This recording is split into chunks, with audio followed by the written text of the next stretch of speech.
Mama în sat, mai nimica n-am lucrat, dar de când m-am măritat, nici duminica n-am stat.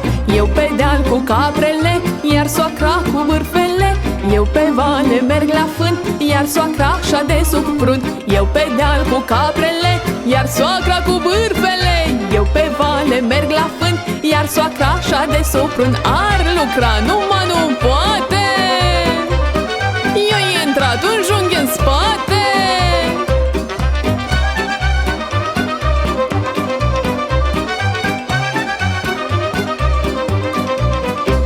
Spune gura satului, sita nouă stă în cui. După ce-ai cernut cu ea, stă în colț pe undeva. Eu la suflet nu mai pun, că mi-e socru tare bun.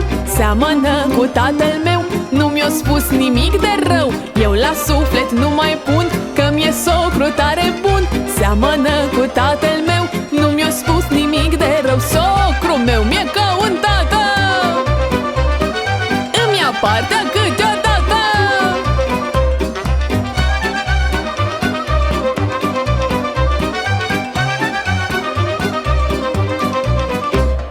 Soacra mea a fost cândva blândă ca o turturea. Mă striga, măi puișor, până să vin la casa lor.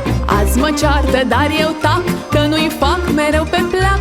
Acum strigă, dar o las, ca să nu dau de necaz. Azi mă ceartă, dar eu tac, că nu-i fac mereu pe plac. Acum strigă, dar o las, ca să nu dau de necaz. Nu cu soacra mea trăiesc, le mai fac și cum gândesc.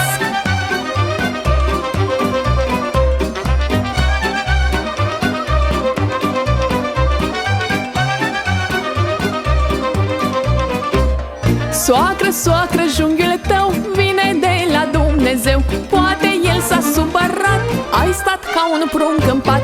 Iar ridică-te să vezi, iese junghiul când lucrezi. Mai pune lemne pe foc și n-ai să-l mai simți deloc. Iar ridică-te să vezi, iese junghiul când lucrezi. Mai pune lemne pe